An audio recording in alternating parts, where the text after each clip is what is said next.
right, here we are. We are at Onform booth with the legend, Mr. James Hong, of junior golf. The legend in his own mind. Legend in my own mind. The legend of junior golf. Thanks for joining us. We really do appreciate that. We want to just spend a few minutes talking about you, learning from you, and then you've never seen a video that I've pulled up here. I want you to help us break it down, talk a little bit about your methodology, how you go about working with juniors. You've been working with juniors for quite a long time now. Yeah. And I really wanted to hear from you how you got started in it, what's working for you with working with the younger kids and things like that. So tell us a little bit about yourself, tell us about what you're doing, and then we'll get into a little bit of a video breakdown. Okay. So I'm the Director of Instruction at Harbor Links Golf Course, which is located in Port Washington, New York. It's in Long Island. So if you look at a map, you'll see Manhattan on one end, you'll see Bethpage Black on the other, and we're directly in between them. So, and we're a municipality public golf course. We open seasonally, so we open up March, close beginning of December.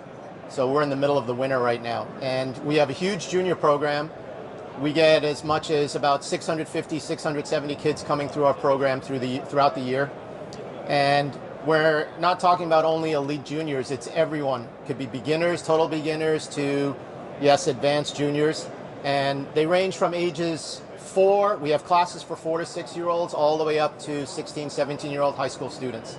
And we have developmental programs for every level, especially over the summer. We have multiple summer programs running, something for every week of the summer. And as I mentioned, we get a ton of kids walking through here. Great teaching staff. So it really is sort of a haven of junior golf. So tell us how many juniors you're working with. How many juniors are you working with currently? Maybe if you have a total, how many juniors you've been investing in their lives and in their golf game? So the kids that are working personally with me in some aspect could be private instruction, could be group programs. I believe it's 73 or 78 kids that are with me. Wow. From all capacities. I have advanced juniors, but I have a bunch of kids. I mentioned the 4 to 6 year olds. So our program for 4 to 6 year olds is called the Futures Club. It's a Saturday, Sunday program. We have an hour class, and I teach one of them. One of my instructors, Sonny DeFeo, teaches the other two. We're thinking about adding even more, and so you can see we have a lot of things that we offer. Yeah. So one of the things that we've seen as we've partnered together for over the years is just the accessibility to golf. It seems like, having followed you, been a part of your journey as a teacher, you're making golf extremely accessible for kids. And that's one thing that we love, just your partnership with working with the juniors. How is technology, let's take it kind of like into that, how has technology made golf more accessible specifically for the juniors? Yeah, I think in this day and age, us old fogies, we call it the video game age or the iPhone age. Yeah. And so having something visually in front of the person, in front of the junior, it really draws them in. It's very much like a video game, so to speak, or a simulator approach, but it draws their attention to the game. I mean, let's face it, sometimes kids think that golf is a boring game. Even now, where you have all of these incredible athletes that are playing professional golf, there is still sort of this sense of, oh, it's my dad, it's my grandpa and stuff, but yeah. It's like sometimes now you're finding out in high schools that the best athletes in the school are actually now playing golf and not so much baseball or football. Yeah.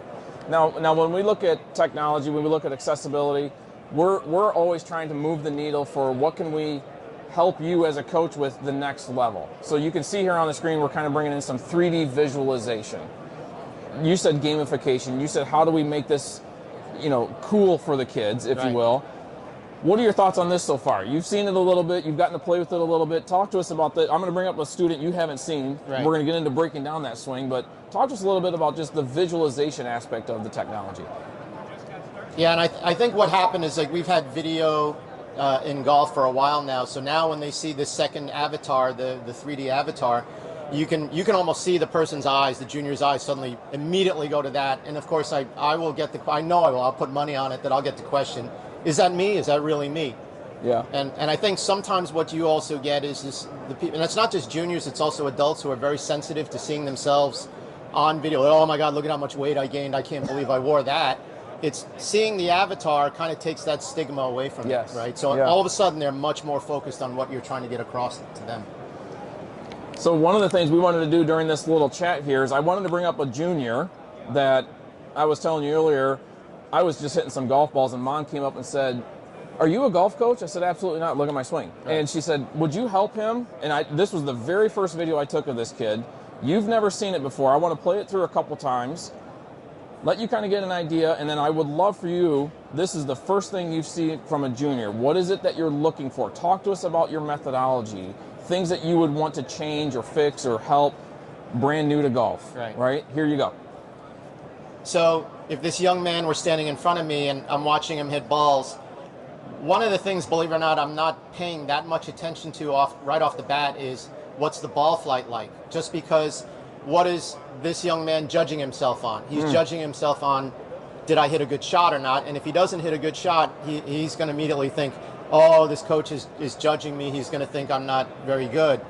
So I'm spending a lot of time watching him. And as he's swinging, one of the things I'll ask him and his parents is, are you right-handed or left-handed? And now he's left-handed? Yes. So he's a left-handed player swinging right-handed. Yes. So the next thing I'm going to do is just ask him, what other sports do you play?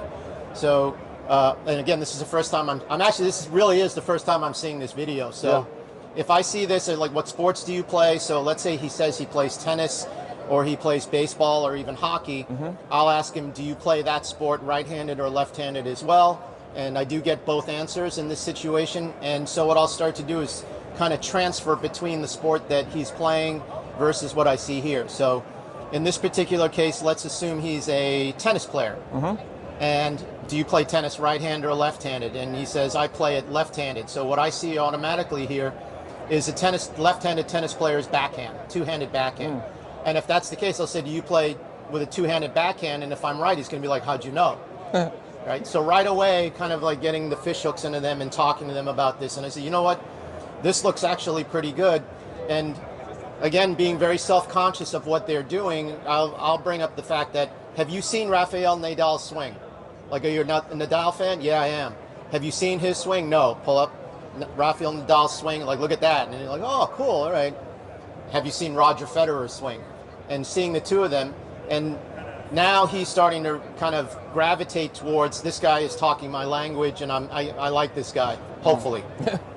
And then we'll start to get over here, and I'll start to point out things. So like in this case, what I'll do is I'll just start drawing a couple of things, and let's see, let me pull up some lines here. So I'll like, well, letter A, like that, and you're starting off really good, and what we want to do is can we bring this a little bit more to the center here, like that, and right from there, that's the only change I would make, and just say, can you hit some balls?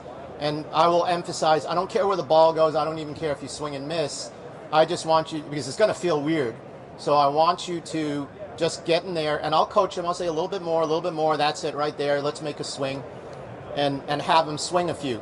Now, 95% of the time, the first shot's not going to be any good because this feels so weird. And that's okay, let's hit. I always have this rule. You got to hit 7 balls because the first 2, your brain is too busy going, oh my God, this feels horrible. The next 2, the brain's going, all right, I'm starting to understand what we're doing, but it still feels horrible. Then the next 2, your brain is organizing, your body's organizing, and you'll actually start to hit a couple of halfway decent ones, or you'll just crush one.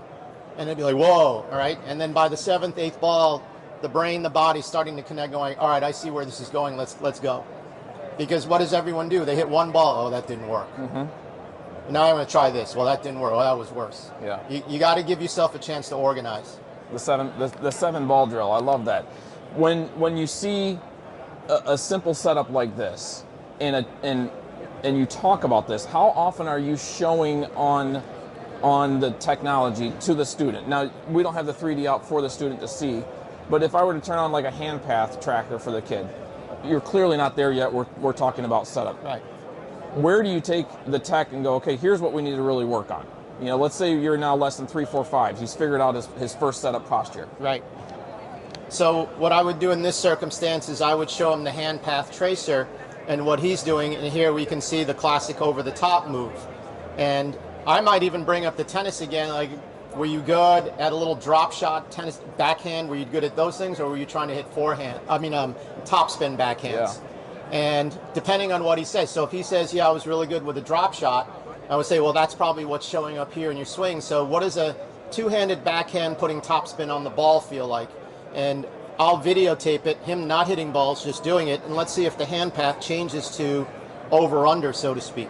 And if it does, what I'm going to do is I'm going to tee up the ball. I might even tee it up even higher than this and say, can you give me some topspin backhands? Yeah. And just have him hit it. And of course, this ball, when he does that with his driver or whatever club he's got in his hand, it's a likelihood the ball's going to go low left. And again, I'm going to tell him I don't really care about that. We want to see what the hand path is doing, how it's changing. And in addition to this, what I might do is hold a couple of pool noodles out there and say, oh, you know that tracer that you see? This is that tracer. So they're connecting visual feedback that's right there in front of them live to the video feedback that's in front of them, and really embracing this even more. Yeah. So let's go to the next level. You've had a student for 3-4 times now. You've incrementally worked on their game. You've seen some improvement. When do we take it from range to game, like to the course? So we can record all day on the range, right? We got a bunch of range brats. They hit it and they rake the next ball. They hit the next one. When do you take it from here to the course and actually start to implement some of those gamification features out on the course? Yeah, I think there is no one way. The classic answer is it depends. But in a lot of scenarios, even for beginners, what I'll do is I might take them out on the golf course, either that first lesson for a few minutes, or somewhere within the first 3 to 5 lessons, I'll have them out on the golf course. We might start here first on the range, and then go out there for like 1, 2, or 3 holes. Okay. And more or less for them to feel the difference between what we were doing on the range, which was likely very low stress. They were more worried about getting my approval than anything else, versus being out on the golf course and going, oh my God, this is for real, and this is nothing like the range. And so just showing them the differences, and a lot of times, but the great thing about this, I could just pull out my iPad or my phone and videotape them on the golf course and say, you see how different you look here versus being on the range? Or it might be the other way around, where it's positive influence, and I've had this happen a lot of times where I'll look at them like, oh my God, you actually look better on the golf course than you do on the range. And sometimes you find out about them, you start to realize that they prefer being in play than just being on the range and hitting balls. Let's transition to communication within the app, okay? Or just communication in general with your juniors, and then with the parents, the moms, the dads, the grandmas, the grandpas that are paying for this. What has that been like? We all have those helicopter parents, right? They're standing over your shoulder, watching everything you do. Then we have the opposite end, where you never see mom and dad, they just send you a check. How does the communication work from working with a junior and including those mom, dad, grandma, and grandpa? Well, one of the things I do with Onform specifically is I won't just record swings and tips. I'll actually record parts of the lesson, because if the parent is not there or the grandparent is not there, I want them hearing what I'm saying. And so a lot of times the point that I'm getting across to them is, I know you're paying me. This is what you're paying for. I want you to see the value that you're getting for the dollar that you're giving me. I do that with the group programs, the summer camps. Where we're located, it's a pretty affluent area, so our pricing's somewhat high. But as a result, I want them realizing that this is what you're paying for. And so when they see it, this has been literally 100% across the board. When people start to see the videos and hear me talking live on the video, they are saying, right, this is great, this is great, this is phenomenal. Yeah. I would assume there's some retention at that point too. Yeah, because they're now seeing the value. I'm not just sending you a check. I'm getting the value out of it. Yeah. And I know those of you that teach juniors, there's some people that say parents are not allowed, you're not allowed to be here, I'll bring them back in an hour. And others are comfortable with having parents there, but as long as they realize I'm the coach, you're the parent, stay quiet. And in both circumstances, as I mentioned, you're communicating through the video. So a lot of times what I'll do with the parent who doesn't join us is I will talk to them. I'll say, all right, here's little Susan, and we're doing this, and she told me that you said to do this with the golf club. Here's why I'm letting you know, don't ever say that again. Keep your head down. Right? Yeah. Just keep your head down. That'll fix all the problems. Perfect, man. Thank you so much for joining us. I wanted to just break down a video, and this poor kid, I didn't help him at all. I'm not the golf coach. No, he was great. It was great. So thank you so much, everybody, for joining us. And Hong, appreciate you, man. Thank you you. for everything, bud.